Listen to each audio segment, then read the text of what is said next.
Good evening, everyone, and welcome back to the Nexus Gaming Series. My name is Bahamut. We find ourselves here in Division B West on Brax's Holdout with Avalanche versus Abba Murky Cult. But I know you're sitting at home wondering how we got to Brax's Holdout, so let me get you caught up on that information. Home team this evening will be the members of Avalanche. They lost the coin flip. The members of Abba Murky Cult opting for first pick priority in game number 1, banning out Cursed Hollow and Towers of Doom, while Sky Foundry and Dragonshire were banned out by the members of Avalanche, and Brax's Holdout will be the first map chosen by them. Let's get back into our draft here and find out what we've got thus far for our first few bans, because they are already blazing through all of this. I'm just going to move my cup because I feel like I'm going to knock that over.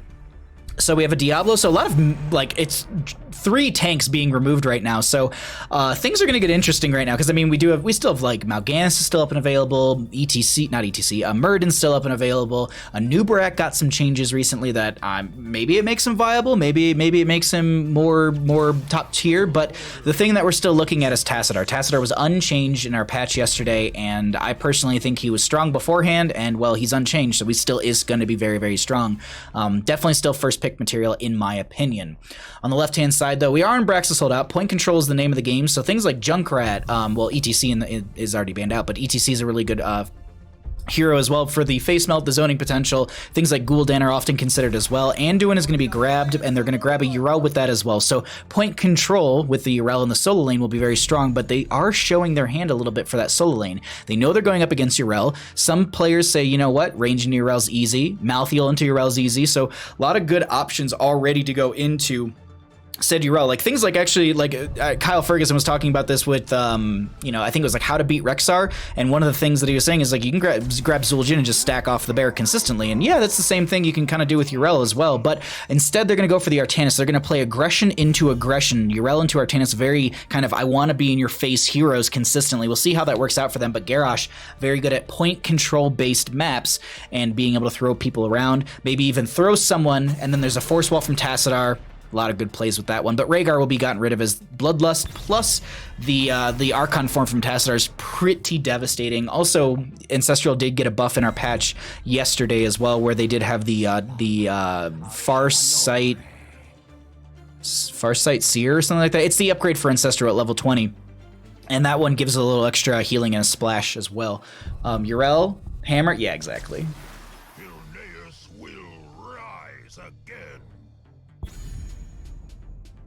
Chaz, how you doing, friend? Cilia, how you doing as well? Good to see everyone in chat. Thanks for coming by. Wait, what? You see busted right? Oh no. All right, Raynor and Stukov are going to be grabbed. Sorry, I was reading a little bit of chat right there. Anyways, Stukov, Raynor, that's a really strong bottom lane, and Artanis, we'll see how that works into the Yrel. We could go see them go auto-attack stacking, which I feel like I've seen a lot of people going for that Protector of Ire. Amateur opponent's really strong, but we'll see if that scaling might be a little more beneficial for them. Last pick on the left-hand side, though. Ooh, the big boy! I'm all for this, honestly. I'm just here for Bandit, everything else is bonus, pretty much. How have I been? I'm alright. This week was difficult. I'm sure it was more difficult for others. But yeah, I'm alright. Like, I think I'd say, like, I don't know. Things could be better, but, you know, I personally can't complain right now. I don't know. The world and life is weird. Thank you, Cat Peach, for the lurk. Alrighty, let's dive in this a little bit though, because we do have a Stitches, which I actually really like. So I wonder if we get hungry for more and they're going to be able to scale that out further. Stitches' baseline health pool is, I believe, the largest in the game right now, and he was actually buffed in the patch yesterday. So his health regeneration, chop at level 4, if I'm not mistaken, was buffed as well, and his overall health pool was buffed. So I've played some Stitches. Like, there's actually eventually on my YouTube page, there will be a video where I played Stitches before this patch, and I had like 50 plus regeneration globes on Tomb of the Spider Queen with the Ghillie Sharks, and I had like 10k plus health. It's a little wild. Let's go ahead and get into game. On the left-hand side, we're going to be seeing the members of Avalanche. I Like Men is going to be on the Yrel. We'll be seeing Dragon Fury on the... oh my god, on the Rhaegar. On the Greymane. Aeronor, I believe it is going to be on the Anduin. Skeptic will be on the Kel'Thas and Crash and Ashes will be on that Stitches. On the right-hand side, we got the members of Abba Murky Cult, as I forgot that I needed one more thing. Boop, there we go. We'll have Akash on the Artanis. Jobber's going to be on the Raynor. We'll see Creeper's Bot on that Stukov, Hellfire on the Tassadar, and Duberman is going to be on the Garrosh. Protector of Ire for the Artanis at level 1. Keep an eye on those stacks as they do progress in this game. Kel'Thas going to be going into the Mana Act, but we actually have the Savor the Flavor for the Stitches. So heals for an additional 8% of his maximum health and mana for 4 seconds, and you also get the health regeneration increased by 1.5 seconds. Baseline right now, we're at 6.82, so we'll keep an eye on that as the game progresses here. I personally like the Hungry for More, the Regeneration Globe quest, because you also get that movement speed increase as well, which I think can be really big for a team as they're throwing out these hooks. And the way that they're playing this composition right now, I wouldn't be surprised if we actually saw them go into a Gorge at level 10 and Fishing Hook at level, what is it, 16? 13? 13 now. Thick Boy got even thicker? Absolutely. Stitches has more health than Deathwing or Cho'Gall now. Yeah, he's got the most health in the game if I'm not mistaken. Nice leap of faith, and they actually find a kill onto the Raynor during all of that. Very well played coming out from the members of Avalanche at the start right now. I want to just peek into this top lane for a little bit, see how this 1v1 is going to go. For anyone wondering, Protector of Ire is a 0.1 scale, or 0.1% for the number you're seeing. So right now, they're at a 1.5 increase, and they're going to increase it. So that decimal place will only move once they hit the triple, then it goes into double percentages. So right now, it's just 2.5 and increasing. So if you're wondering what this number correlates to and how can you kind of calculate that, that's the easiest way. We'll check on this as the game progresses. You can see right here in the bottom left, it's actually covered up by some stuff, but you can see it's 3.7% right now, 37. So if you're just wondering how that breaks down as a viewer and you're like, I don't know how Protector of Ire works, there you go. I always like to kind of go through that, especially with some of the ones that scale, like Sylvanas', Unfurling Shadows, that's a 0.5%. So whatever number you're seeing, just half that, and that's exactly what her stacks are, or stack value is. So if you're just wondering on all of that, sorry. They're going to be able to grab this camp for bottom lane. I want to check into top lane once again. They do have channel for this for the Zerg wave. Crash and Ashes is going to be forced off by the Raynor as I jump back into bottom lane. They still have this camp. Ooh, that's a hook onto Garrosh, but really not the best talent, or not the best person to hook in. Duberman is going to be able to neander their way out of there as the camp still pushes in. Now, this camp doesn't give any sort of spell armor like we do see a lot of the other camps do. Dragon Fury gets pulled out, almost getting killed. They actually do find the penetrating round, and that's going to be a kill in favor for Abba Murky Cult. They even things up in that department. Peeking up into the top lane, I see them just going into each other. Akash might win this. They're 80 stacks already. Can we just talk about that really quickly? We're 3 minutes into a game, and I've never seen that is a lot of stacks this early. It's only 8%, I understand, but still, you're 3 minutes in, you've increased your auto attack base damage by 8%. What is his auto attack at? 145.6. What is, Stukov's a bad comparison. Let's 181. So, a little bit lower, but they're going to be scaling this out. I don't know, like I'm still jury's out on Protector of Ire. Like, I get that amateur opponent's so very, very strong for wave clear, for camp clear, blah, blah, blah.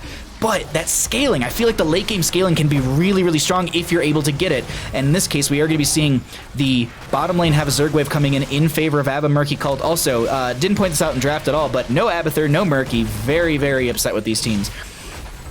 I mean, no Barrett, no Tifa, no Jesse, no Wiggs, no Biggs. On the side of Avalanche. Sorry. Someone, Stark on Twitter was like, wait, Avalanche, like, the group? And no, I think I asked them last time I cast them in an interview. They were like, no, just like the snowfall.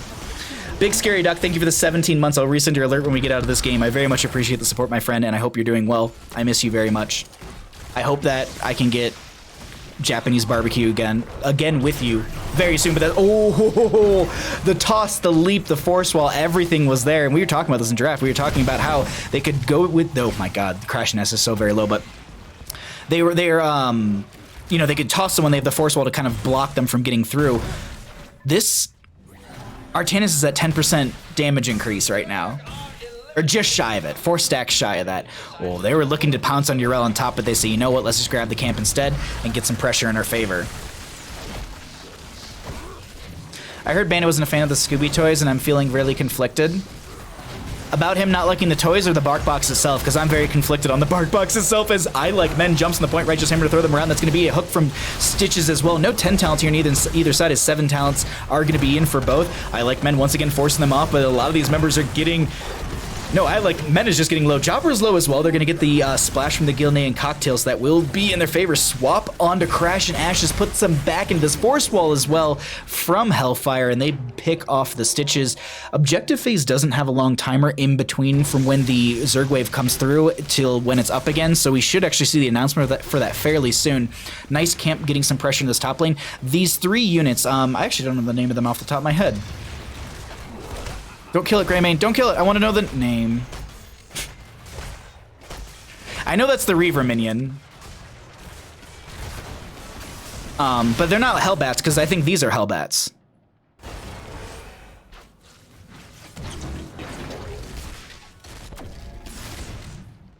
Highest total HP, but less HP compared to Deathwing or Cho'Gall with Rage active. Oh, interesting.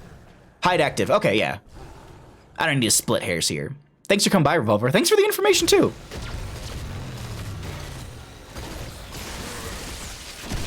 I didn't look at what Stitch's baseline health was initially, but I know, like, Deathwing's is, like, 2.9k. Like, level 1, level 2, Deathwing is, like, 2.9k.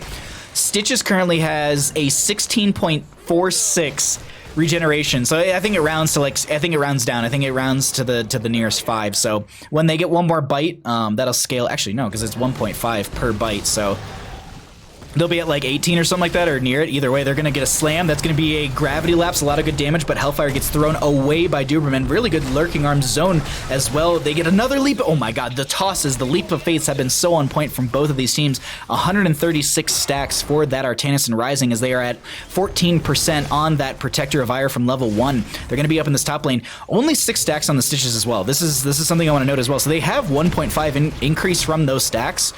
But me personally, like, the Hungry for More, I think is just, I would argue that's the route that I would go, just because of the movement speed as well as the, excuse me, base health increase, and then I believe you get a regeneration rate increase as well, but it's a lot lower than Savor the Flavor. It might be something in the 0.5, 0.75 range. Stitches is over 3k at level 1. Okay, that's what I thought.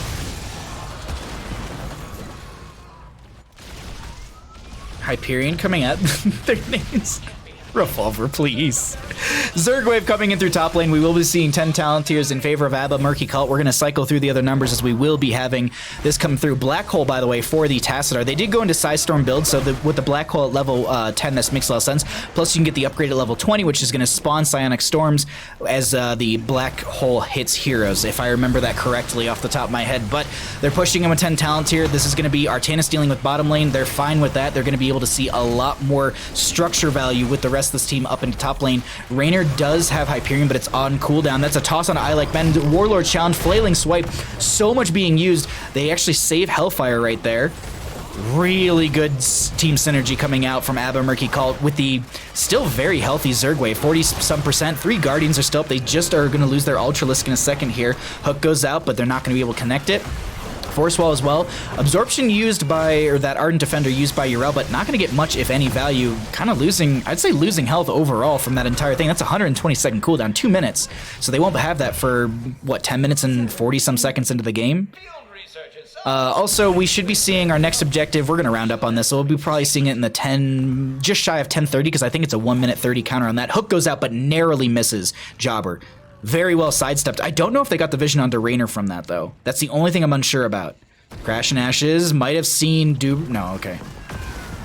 Kosh pushing up the bottom lane. They actually want to push up bottom because this is their next Zerg wave. They could go for top lane if they got the keep. That'd be consistent catapult pressure on that lane, forcing them to kind of deal with that every so often. But they're already kind of mounting up. Are they looking for a 5v5 or what are they going for here? They're going to maybe make the bush play.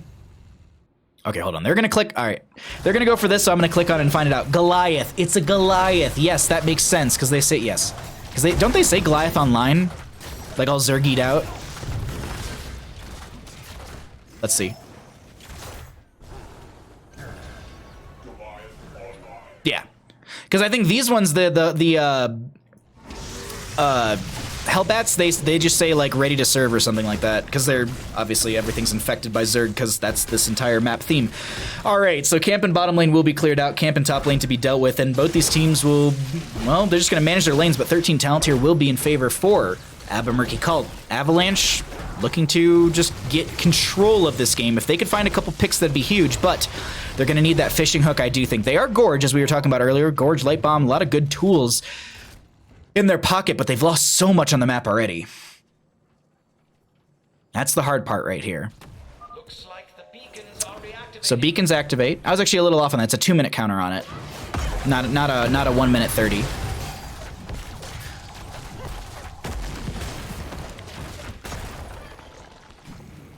Oh, let's look at Stitches really quickly. 20.5. Wow. Still scaling out on that regeneration rate for their for their, oh my god, for their health pool. Sorry. I keep looking at minimap and I'm just like, all right, what's next? And I'm still just rambling about absolutely nothing. Zerg Wave is going to be up and available for teams. Hook goes out, doesn't connect. They were looking for that Gorge play. That was the Gorge play right there, or at least Gravity Lapse burst onto one hero with Go for the Throat and all that good stuff. But Tassadar going to get some vision seeing where the enemy team is. They did go for that, I believe, Oracle at level 13. Man. They're really, they're I wouldn't say massively turtled up, but they are, they can't step to this enemy team. Well, maybe they can. Artanis, I think, was showing in top lane. Force Wall, Hook goes out, but the Force Wall's kind of in the way. Gravity, or excuse me, Condemn, gonna connect onto Creeperbot. There's a Light Bomb as well. There's so much damage. Black Hole comes out to try and save a couple. They're gonna go ahead and get the Shock Ray out as well, as Crash and Ashes is so low, does end up getting picked off. That's a Chastise out as well. The Warbreaker, or the Groundbreaker onto Dragon Fury. Oh. Aranor, excuse me, went for the Leap of Faith, and it was very, very short, but it kind of was a little bit of a cleanse. Doberman low here, but Dragon Fury as well, and that's Anduin going down 184 stacks on this Artanis, as the Zerg Wave will be coming in through bottom lane.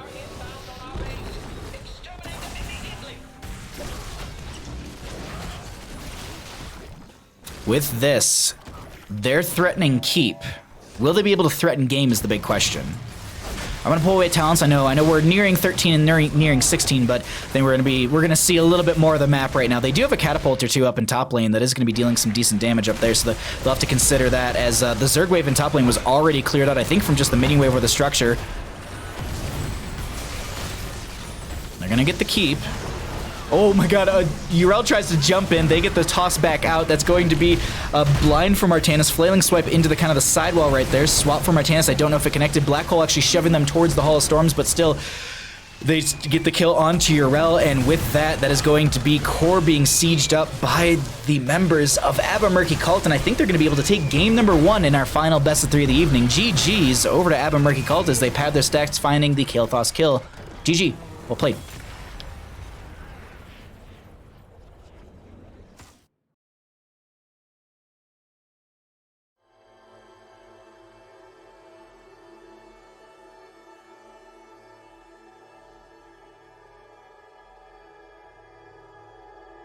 You good boy.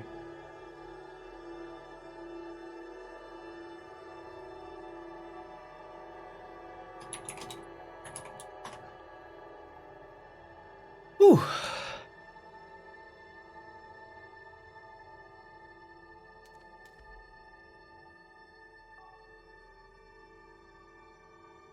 If only we got 6 more kills on the blue side, just saying. Just saying.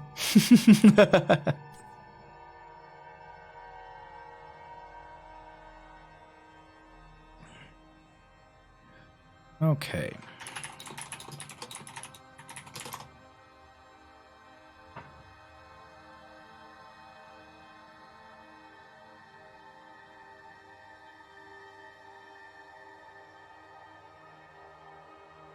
As promised, Big Scary Duck, thank you once again for your 17 months.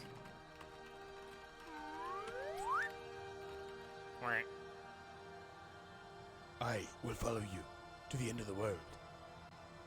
Subscribed. Cacao, I heard Bandit wasn't a fan of the Scooby toys and I am feeling really conflicted. Me too. He's like, 50-50 on them. Like, he kind of likes the Mystery Machine, but that's about it. Alright, let's pull it back to Bandit and I. We have a map. Let's go ahead and get that all set up.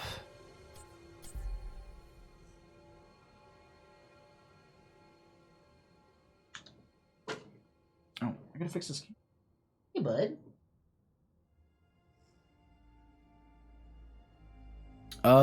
Invite to game. I think I can invite both teams because one team uses the same portrait, so that'll be easy for me.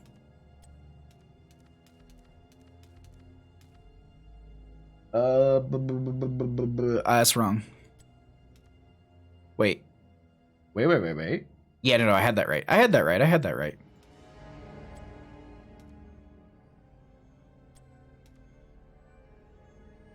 Yeah, okay, sorry. Double checking. Shinobi with the pets. I will get that in... Actually, I'll do that right now, because we're getting players in the lobby. So let's get some pets in. For the goodest boy! Yes! You know what, let's give him a treat. Screw it. Why not? He's a good boy. He deserves treats. Yeah, you do. Treats and pets. Because you're spoiled and you're good. Yes.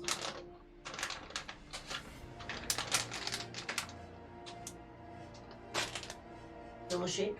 Oh. Shinobi, thank you for donating for the pets. Oh, you.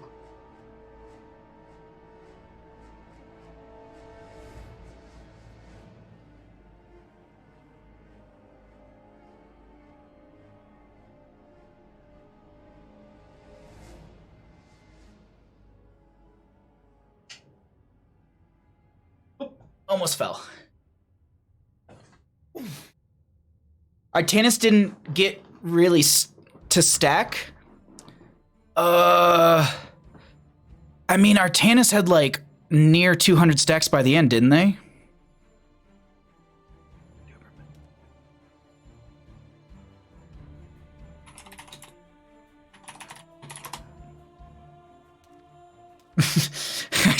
Sorry, I was petting dog as my response to the team.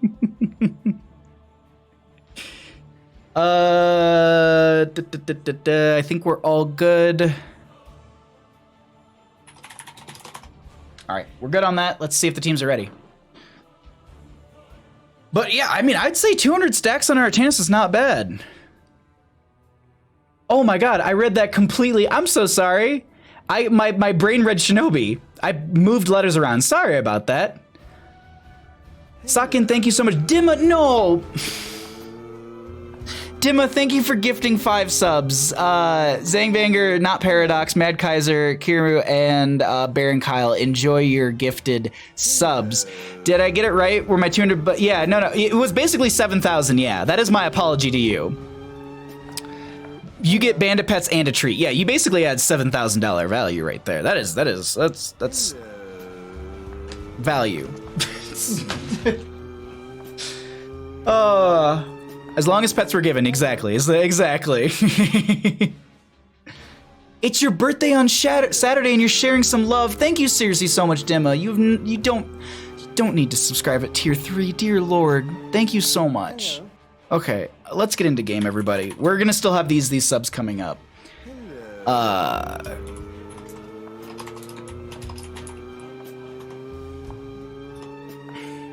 Hello. Let me just double check my settings. We're good on all that. All right, let's get into game, everybody. We're gonna be heading into map number 2, which is going to be... Wrong button, Bahamut, and I just killed someone's sub. We're redoing this. We're redoing subs that we missed because I pushed the wrong buttons. Welcome back, everyone, to the Nexus Gaming Series. On the left-hand side, we got Avalanche. On the right is going to be Abba Murky Cult. As we get into this Dimma. On Saturday, sharing some love, Bahamu, 1 Baha Bandit. Cameron, Dimma, thank you seriously so much. You did not have to subscribe at tier 3. Thank you so much for the support. I really, really appreciate that. You beautiful human being. Happy birthday to you. Happy early birthday to you. As well as Rob, thank you for using your Twitch Prime here for 3 months. It is very much appreciated. But on the note of all of these subs, I'm sure you're sitting at home being like, wait a minute, but Bahamut, how did we get to Battlefield of Eternity? And don't you worry, don't you fret, don't you fear, I got you covered. The home team is going to be the members of Avalanche. They lost the coin flip for game number 1. First pick was chosen by Abba Murky Cult for said game number 1. Cursed Hollow and Towers of Doom banned up by Abba Murky Cult. Volskaya and Dragonshire banned up by the members of Avalanche. Brax's Holdout was the first map chosen by Avalanche, and they lost that. The losing team can either choose first pick or map pick. They opted for first pick as Avalanche, and Abba Murky Cult has chosen to take us to Battlefield. Let's get back into our draft and see what we've got thus far. But seriously, Dimma, thank you so much for gifting 5 subs. Thank you for subbing at tier fucking 3. I'll swear for that one, because that's wild. Thank you for the 8 months of support. And Rob, thank you for using your Twitch Prime here. I really appreciate all the support this evening. You are...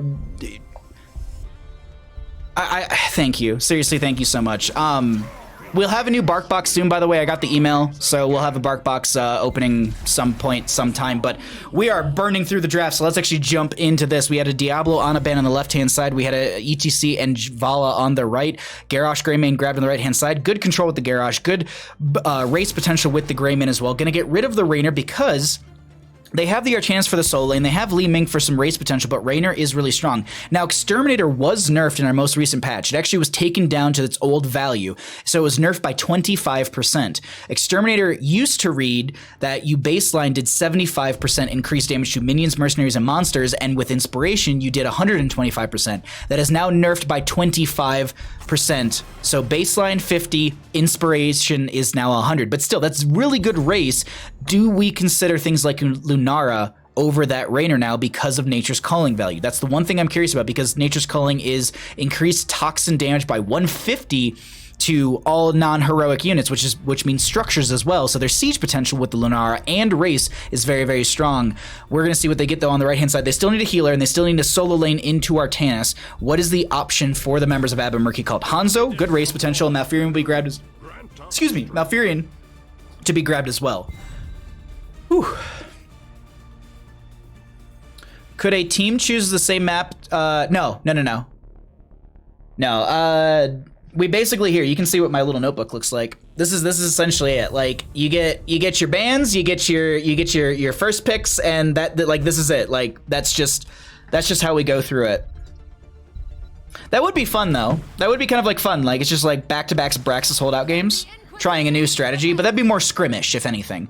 Kira and Whitemane to be grabbed. Now, Kira race potential on this map, I don't know. I honestly don't know. I feel like I rarely, if ever, see her. She did have a lot of changes in the most recent patch, and I don't know if that's an overall benefit or an overall, well, nerf.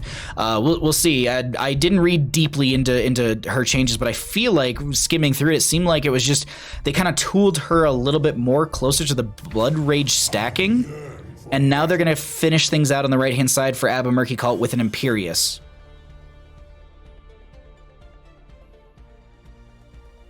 Who bans Junkrat?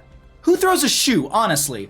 Who bans Junkrat? Does Avalanche have a pro Junkrat? Or does Abba Murky Cult have a pro Junkrat? I mean, Junkrat is, I'd say, fairly strong as a hero, and by fairly I actually mean like really strong. And a lot of people were like, but his auto attack damage isn't good, or like however you want to equate it. But like in a team coordinated setting, I think Junkrat is an insanely strong hero. Concussion mines into steel traps. Garrosh plus Junkrat is also a difficult thing to deal with too. You have concussion mines that can split the backline into the front line. Garrosh can then throw them into your backline, and then you get the burst with the Greymane Imperious, you know, whatever. It's even then, like concussion mines into roots, or even roots that zone into steel traps. So, well, I personally just think a lot of people undervalue Junkrat, but I think he's got a lot of good harassment, a lot of good control, and he's got good sustained damage as well as mobility. So, and look at Riptire at level 10. That's a good burst from him as well. And Chase. Let's get into game. On the left-hand side, we have got the members of Avalanche. We will be seeing Dragon Fury on the Kira. We have Skeptic going to be on the Li Ming. Rain is going to be on the Joanna. Crash and Ashes will be on the Whitemane, and we have a pause. What the problem is? We're on Central. Technical difficulties. 1 second. I Like Men, by the way, will be on that Artanis for the members of Avalanche. Kira got some buffs to underperforming talents and nerfs to her top talents. That makes sense. She's PvP only. She used to be solo lane into like Rexar and stuff.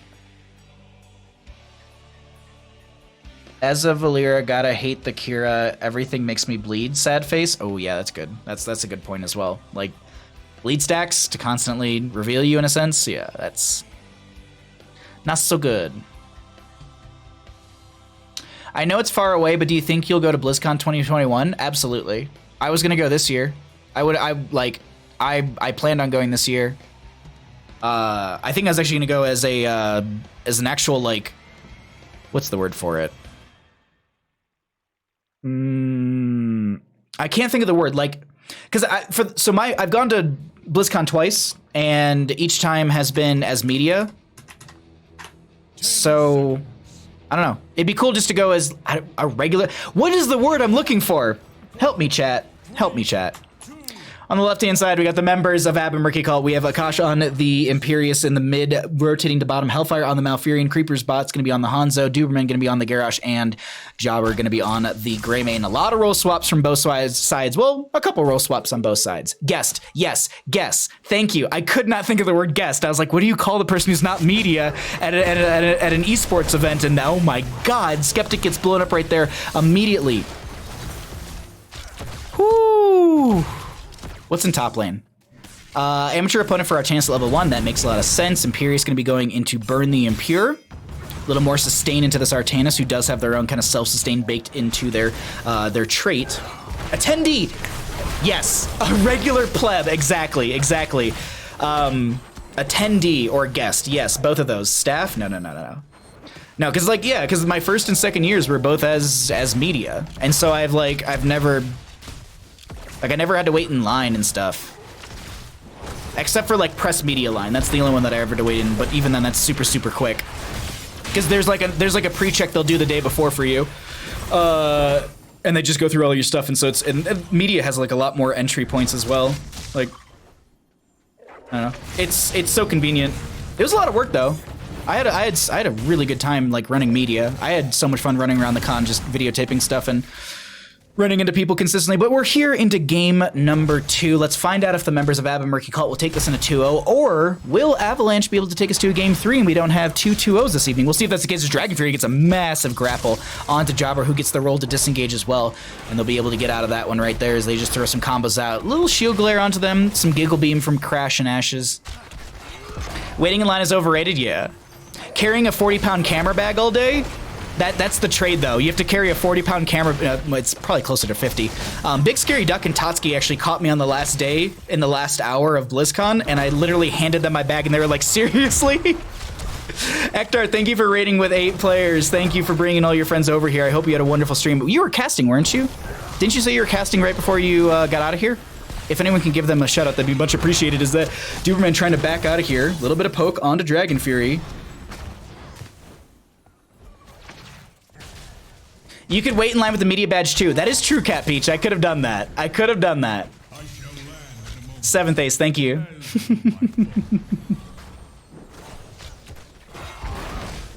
I mean, I like, it's not that big of a deal. It's just like I haven't had to really do it, so it's just like it'll be a weird experience. But anyways, we don't have a BlizzCon this year, so that's not the case. Maybe we'll have TwitchCon? I kind of doubt it. Thank you, Trainwreck, for shouting that out. It was a really good series. I'm really glad. You look so exhausted that last day. Yeah. When I woke up for the final day of BlizzCon, I slept for 13 hours beforehand, and then when I got out of bed, I stood up, and then I laid back down in my bed because my shins were just exploding already. There's just so much walking, and then I had a whole nother day of it, and I was like, just eat a muffin and go. So objective is here, first one of the game. We are going to be having camp and top lane grab. Hanzo was trying to work on camp and bottom lane. No one grabbing the shaman camps to the left or the right hand side either. Artanis is down for the next couple seconds as there's going to be a revolving sweep from Dragon Fury. They're looking to get a celestial charge on the 2 of them. Duberman stepping in here as well. A lot of damage. Are they able to find a kill? Doesn't look like that's going to be the case. Joanne is still kind of split, but they end up walking away. They go turn onto the Immortal phase as Jobber can go into Worgen form. You can actually see they have that Inner Beast up and active on them. You can just kind of see the little bit of a glow around their pistols. Revolving sweep from Dragon Fury, but they put themselves right next to Jobber, but they end up getting a huge combo from Li Ming, and they're going to be able to, well, stop that engagement for a couple seconds. Bottom lane's going to be dealt with. Hanzo at 9 out of the 20 stacks on the symbol geometry from level 1. Blood Rage stacks at 90 out of the 200 unless it was changed. It was not. And 5 out of the 15 for the Garrosh. So they do have the first portion of the quest, which is going to be the damage over time. But you get the cooldown reduction in 10 more stacks on that one. As the Celestial Charge connects, they have a lot of damage, and dear lord, is that Strangling Vines at level 4 as well? They did, yeah, they did. They did do Strangling Vines was just 40% healing reduction.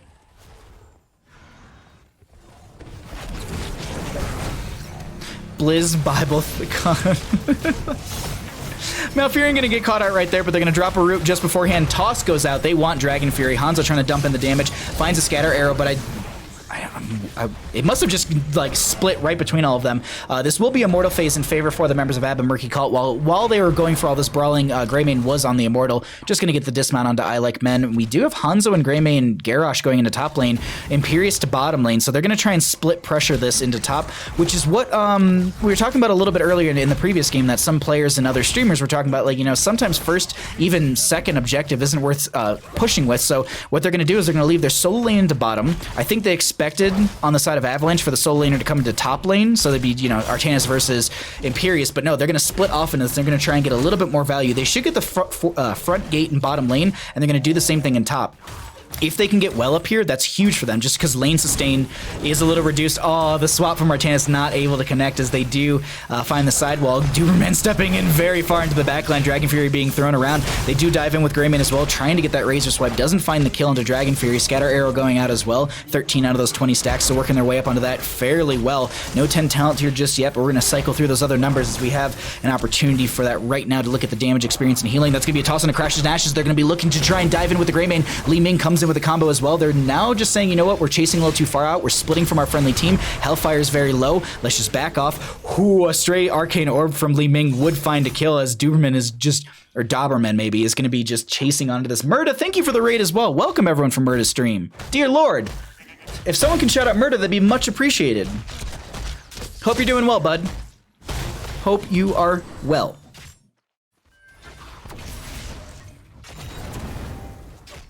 Imperius just into Artanis in bottom lane, but they grab the camp for top lane. Doberman playing so low, or Duberman, I don't know which one it is. Maybe I'm saying Duber just for the memes of it all, but I'm like holding my breath. I'm waiting for them to step into this fight. Garrosh is slowly being healed up through all of this. They've got a decent wave coming in. Arcane Orb from Li Ming, just peeking into bottom lane really quickly. They're just ships passing the night right there. Well does go down in top lane, so they at least get that. The next objective phase is here, and they're going to split off. They've got about 20-some seconds for this. This is actually going to be really good camp timing out from them, because by the time they get this, by the time they channel, blah, blah, blah, blah, blah, this should be just about done, and then they can push this into lane just as the Immortal phase comes up. So now, yeah, this time, yeah, it's about 10 seconds is what I usually push for, just because this will get into lane just as the Immortals are here. So now the enemy team has to make the decision. Do we deal with this, or do we just go for the race? And I'm watching Skeptic right now. They don't end up going for the gank. This will be Immortals on the defensive side. Hanzo does see this over here, jumps over the wall. That's Imperius getting through the wall as well. Hanzo rips an arrow, and there's a Warlord's challenge. They find the kill onto the Johanna, toss the Artanis out of there, tries to get the blade dash through a couple, but they end up going down. That's a double kill. Camp stolen away. Camp in top lane. 10 talent here, and now they move over to this Immortal on the right-hand side. We won't probably have any major conventions. I'm gonna, because they haven't canceled. Have they canceled TwitchCon? Until next summer? Yeah.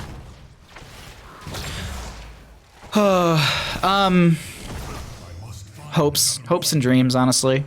I don't know. I have family that works in the front lines of all of this in the medical field, and I don't know, it's just I hear what the meetings are about and what some of the things they're saying, and it's just terrifying, honestly. Either way, let's talk about heroes, because that's a lot more happy and a good time. So we have Jobbers on the Immortal right now. gonna be just trying to burn this down. This is almost a fully shielded Immortal. Artanis will be dropping the blind. Garrosh does finish out the Warbreaker as well. Just sub 9 minutes in right there. Heroics through both sides. Nothing really out of the ordinary, it looks like. Swap from Artanis was attempted. Warlord's Challenge was attempted, so that's 1 heroic down, but it's not the longest cooldown. What, 50 seconds on Warlord's Challenge? Yeah. Ooh, they're gonna throw the Joanna away. Hanzo rips an arrow, finds a couple. Celestial Charge in the backline. There's gonna be a silence out from Hellfire as well. They dive in. Kira goes down. That's gonna be a follow-up onto the Joanna as the go for the throat is, I think, gonna get double proc right there. Skeptic is very low. They just turn and say, you know what, Artanis, you're the next target, and they're gonna find that kill as well as a mostly fully shielded Immortal. I think they got a sliver off of that one, but it's gonna go to top lane and same kind of deal. Oh no, they get the dismount. Is there a Celestial Charge? I think they should have it. Blink forward so they don't have that tool. You know, Li Ming just taking them on a bit of an adventure, tries to get the counter kill onto Garrosh, but they don't find it. Final Strike comes out as well, and they don't get the kill from that one. Dear Lord, Garrosh living through so much of this. I don't think 2020 is officially canceled yet. Okay.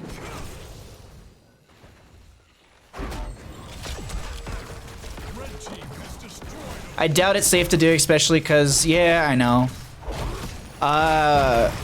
Not to talk too much about it, but we transitioned into, I believe, second phase. We also opened up our casinos and we made the lake available to Tahoe only boats, which means that if you put your boat only in Tahoe Lake, then you can get back into Tahoe, because there's a whole thing about like things being transferred from different lakes into Tahoe and vice versa. So and this is at least from my understanding, this is every state, because I remember there being issues like this at the lake that I grew up with some of my friends. But anyways, that whole thing is we've had a spike in cases as well up here, and casinos are opening up as well. As that's going to be a Celestial Charge. Everything being thrown in here. There's an arrow out from Hanzo. Greymane goes for the throat and finds another kill. This is a very low Joanna trying to make their way back out. The Immortal will get a spin. Artanis trying to find a swap and actually swaps into the enemy team. Li Ming trying to throw out damage but doesn't find a counter kill. And that Immortal does go down, but they're looking to step into core with a couple players. That's going to be a Celestial Charge onto Crash and Ashes. Creeper's just trying to throw damage right into their face, and that will be a double kill for the Hanzo. But now, do they go for core, or are they going to back off? Because they've got, it's not the longest death timers, and I think with Li Ming on the core, they're just going to back off and grab camps. Have a good night. Baha and everyone, thank you for coming by. Kaleo, I love you very much. You have a wonderful night, my friend, and I'll see you soon.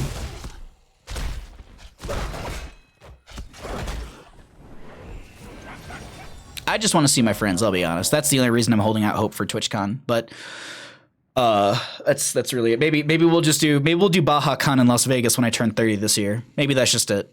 Hopefully the world's not on fire anymore and we can all go to Vegas and we'll just do Bahamut Con and I'll turn 30.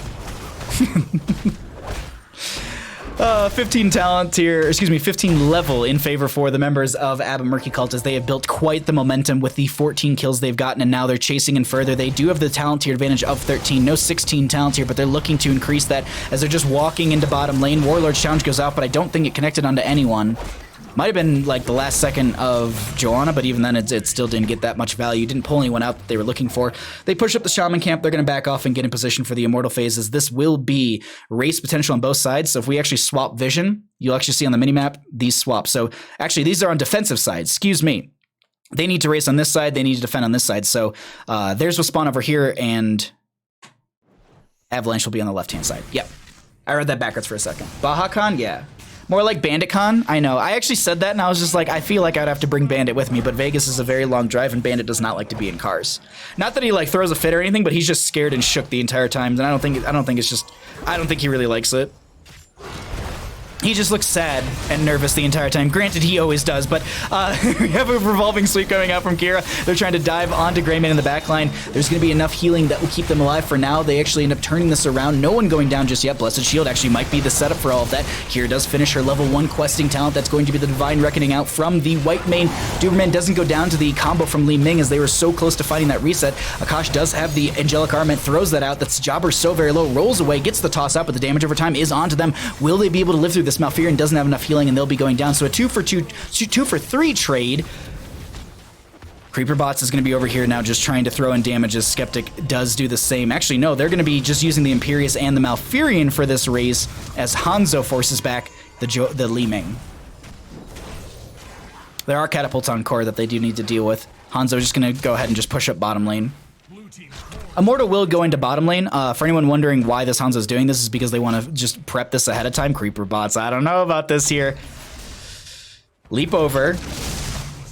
Li Ming was looking for this. This is such a wild play. Yeah, I don't think you lived through that one right there. They tried to wait until they could get the friendly team, but Hellfire steps out, and there's going to be a lot of damage onto them. This is the halfway point for the Immortal. Blinds out from the Artanis as well. They're trying to get Imperius out. The Celestial Charge doesn't get the angle that they're looking for. Malfurion ends up going down to the final strike, actually to the kill from Joanna. Meanwhile, on the right-hand side, they have less than half of an Immortal to go through, but they have less people to do it with, and this Greymane is just, you know, it's in human form. They need that Worgen damage. The race is actually super close right now. We'll get this Warlord's challenge. Greymane gonna try and dive in, gonna get pushed around. No, there's too much CC in right there, so they will lose the Immortal phase. Does Avalanche start to bring momentum here? Catapults in top lane, what are we hitting for here? 247, 266. And bottom lane, same sort of deal, 247. I don't know how much value they'll get from this. They have a couple members already back clearing. They have Kieran top and Artanis in bottom. Creeper boss and friends already got the shielding down from the Immortal. Doberman gonna just go ahead and zone. Kosh just gonna take that damage up front as well.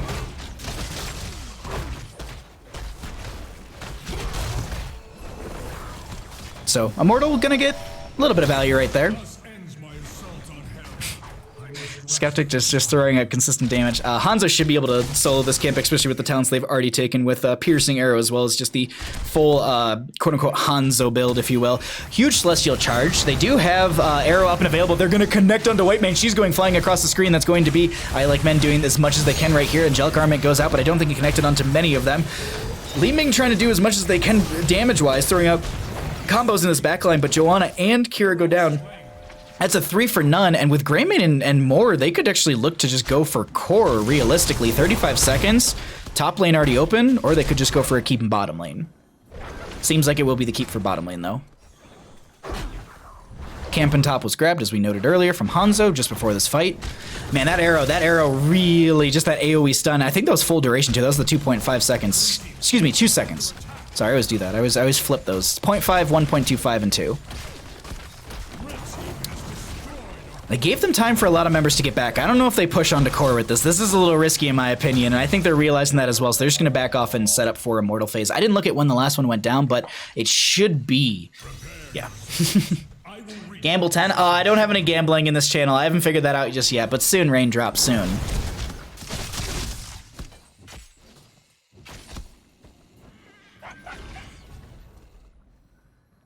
I know there are like really simple things I can add. I just have to figure out exactly how to. I have to just sit down and do it. Maybe that's a Sunday Baja chore.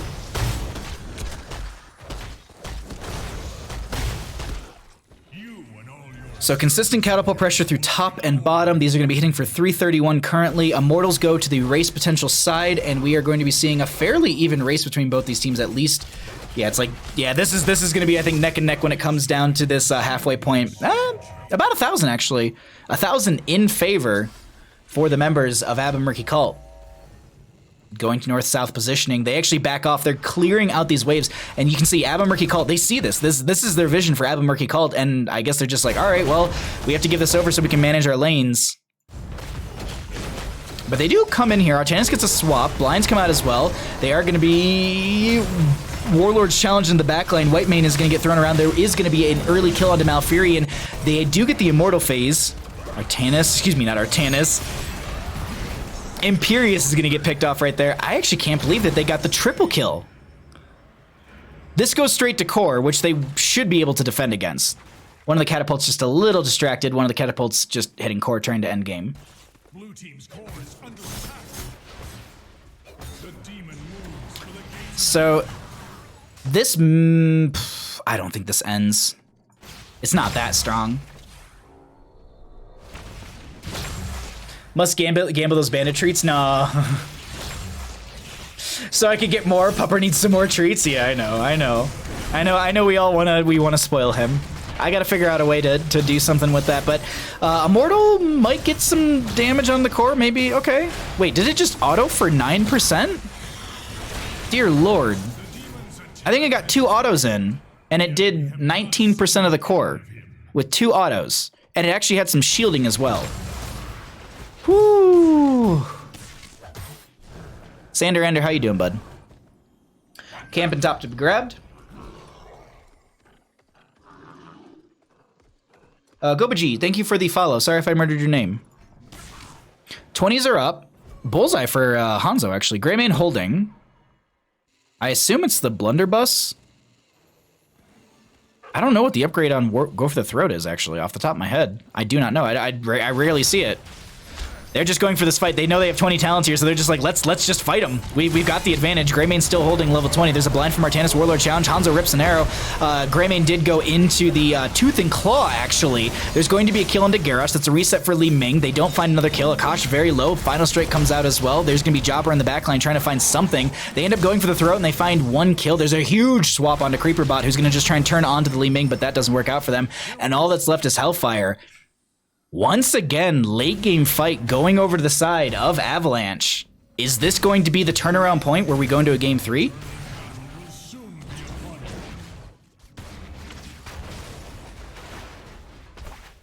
So they'll have the first phase of this Immortal, but the enemy team will be able to come into this. Avalanche should have the first half.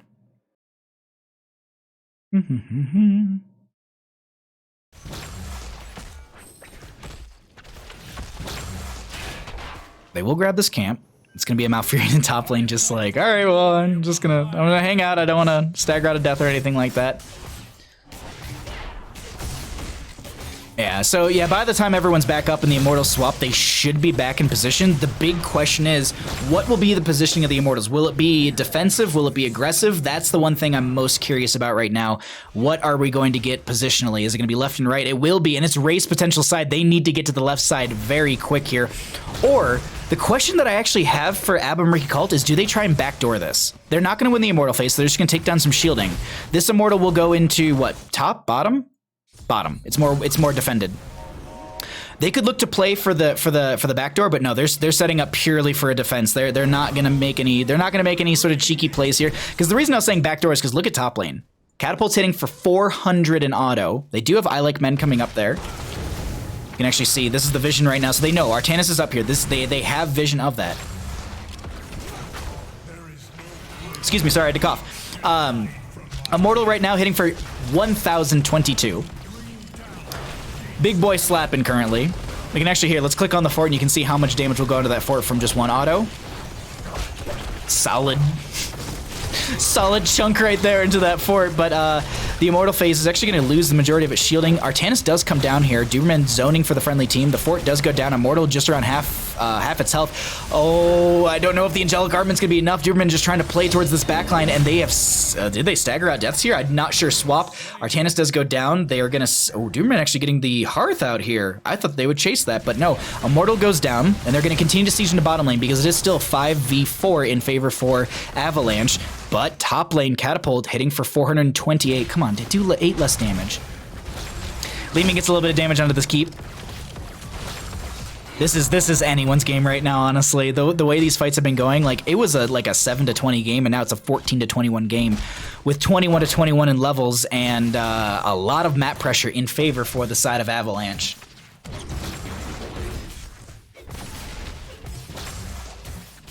They shouldn't have stolen the Mako plant. The Mako from the planet. Avalanche is coming from them. But is Jessie... Oh. But is she... But what about the conspiracy? What about the conspiracy, Ektar? I don't want to spoil anything for anyone in chat, so let's move off Final Fantasy VII stuff, because I feel like I'm going to get into spoiling territory, and I don't want to ruin anyone's game, because like I literally finished it like maybe a week or so ago. So, because I was playing it in small chunks so I wouldn't get burnt out on it, and I can just like enjoy it in like little 1-hour sections or 1 to 2 hours. Granted, there was one night when I started at 6 and I finished playing at like midnight, and I was like, oh boy, where did 6 hours go? Anyways, 21-22 in our levels. Another Immortal phase coming through. Catapult's hitting for near 500 damage. What is the minion health currently? So 2 Catapult hits is basically a minion. Pew. And they also have Splash. I forget about that as well.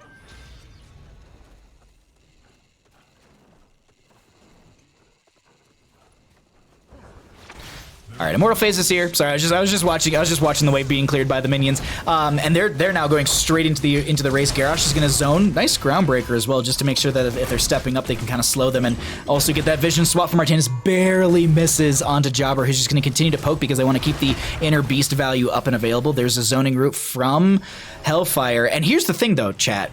If they play this super, super slow, this is all in favor of Abba Murky Cult because top lane. I know I keep saying this, but 512, these catapults will eventually make it to core, and they can't just sit here and delay this out. Bottom lane will actually slowly win out as well, since it's consistent catapult pressure versus periodic. I'm waiting, I'm holding. Let's pull away talents. We've seen these for a while. Let's get more on the screen here. Artanis goes for the swap. It's going to be onto the Greymane. They start this fight out. That's going to be a blind from Artanis as well. Revolving sweep from the Kira. Hanzo rips an arrow into the backline. Warlord's challenge. They're looking to get onto Dragon Fury, who's getting very low. They're playing towards these towers. That's going to be a Greymane going for the throat. There's a, oh my god, I can't even, a Divine Reckoning out from the White Mane. Doomman's so very low, but nobody goes down right there. So many members got out of there on a sliver of health. Hellfire, Creepers, Bods, Jobber, and Doberman were so close to going down, but now this first Immortal Phase might go over to the enemy side. Once again, though, catapults, top lane, bottom lane, 512. I don't think they've scaled up further, have they? Bottom lane as well. And all they have to do is keep them from hearthing here. If they keep them from hearthing, they win the game just purely from minions, but Li Ming will go back. Li Ming going back. Also, this is vision for our red team. So they see Li Ming over there. They know that they have the race in their favor, in a sense. Once again, just gonna throw these talents back up here. Whew, this is a close one, team. I don't feel bad spoiling a 23-year-old game. No, I'm talking about the remake, though. I was saying stuff that I was reading online anyways. Warlord's challenge, Dragon Fury taking a lot of damage. Skeptic coming in here. They're trying to make a play happen. There's a huge value from the final strike. Doberman's so very low. Hanzo gets the stun with the bullseye. This is actually a lot of the members getting very far pushed back. They don't, oh, the Hanzo rips an arrow. Greymane goes for the throat. They find the kill. That's going to be the Crash and Ashes actually split from the friendly team. Li Ming has some good disintegrate value. That's a Malfurion getting shredded out. Jobber doesn't get the counter kill, but then they're going to throw the Imperius in. Is there a Celestial Charge to get onto one of these members? They're holding it. They're trying to find the angle. Dragon Fury is going to go down right there. Oh my god. What an insane fight. Radiating faith value. Dear lord.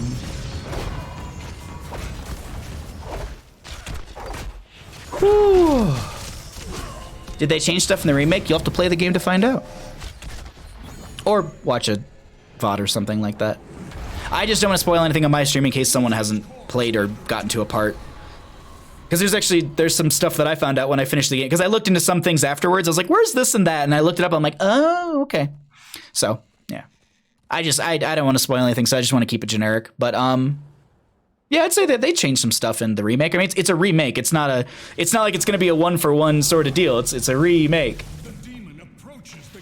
Can't defend that. I mean, this is a 27-minute Immortal, 43,000 health with the shielding, 34,000 baseline, and it hits for 1,214 damage and auto. It moves into melee range. What is it hitting for? So, dear lord, that's like 11%? Did I read that right? No, I don't think I read that right anyways. Everything is being thrown out. That's going to be great. Or Garrosh going down first, but it doesn't matter. The Immortal's on the core. Li Ming's trying to disintegrate it, but that is going to be it. Creeper Bots tries to go for the jump over, but they end up getting picked up before the end of that, and that will be game number 2 over to the side of Abba Murky Cult. They take the series in a 2-0 fashion. GG. Well played. The ultimate Final Fantasy VII spoiler. They all die. F in chat, Raindrop. Red 13 doesn't die. Because he's a good boy. I played the classic like 1,000 times. If they change it, it's RIP. See, now, no, you can't just go with that. That'd be like me reading a patch note and saying, "Oh, this is bad just because it's bad on paper." You can't do that. You gotta experience these things. That's just my perspective of it. Y'all can do whatever you want.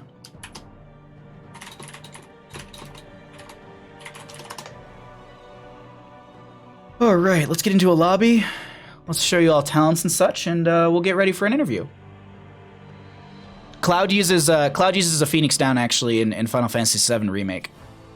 Funny enough. Sorry, I just realized that y'all could see that and I was jumping back and forth. Just habit.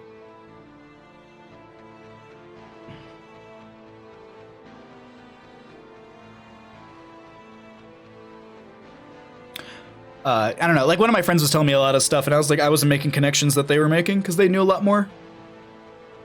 Sorry, but I've been saying TLV changes are bad because I think they are bad on paper. See, you gotta play them, Ektar.